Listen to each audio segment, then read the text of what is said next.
Anisan'ny firenena miisa 740 mankalaza ny andro maneran-tany ho an'ny ronono i Madagasikara ka natao ny voalohany volana Jona 2024 teo amin'ny parvis Analakely ny hetsika fanamariana izany izay notarian'ny ministry ny fambolena sy ny fiompiana Andriamatoa Ratoiarjona Suzelin niaraka tamin'ny vondrona MDB profilé izay tetikasa eo ambanin'ny Afafi Centre vatsiny ny vondrona européenne vola. Fantatsika tsara raha ny zany ny vanambarakray izay akalazatsika natao hoe andro-pameran-tany amin'ny maseavina ronono. Firenena 740 mankalaza izao satria raha natokana firenena mikambana momba ny sakafo sy ny fambolena moa andro araka mbola natao hoe aiza ho aiza ny sehatry ny sehaberena ronono amin'izao fotoana izao anisany efa manomboka mirobiroby izy rofon'izany ny fahatongava ny lokana tanteraka ny MDB sy ireo tantsaha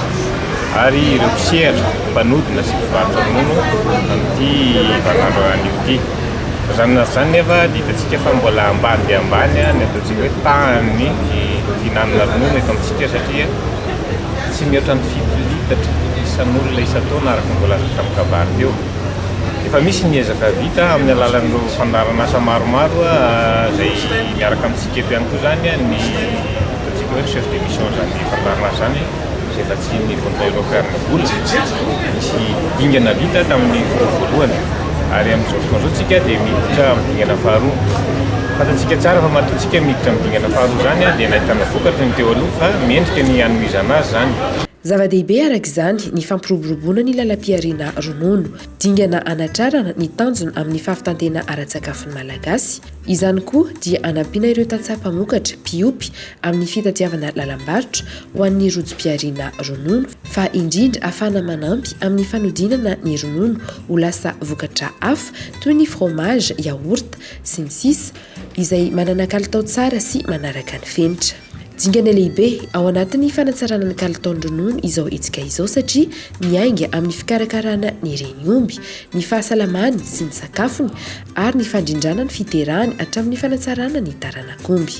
Araka ny andro fahatelo izay iankina ny politika akapoben'ny fanjakana izay miompana amin'ny fampiroboroboana ny ara-indostria sy ny fanodinana ny ara-toekarena dia hikatsaka ny anatsara hatrany ny vokatra ny MDB ho tombontsoan'ny mpamokatra fa indrindra ho an'ny mpanjifa malagasy mba analefahana ny tsy fanjari-tsakafo. Nomariny tamin'ny alalan'ny dokopin-dronono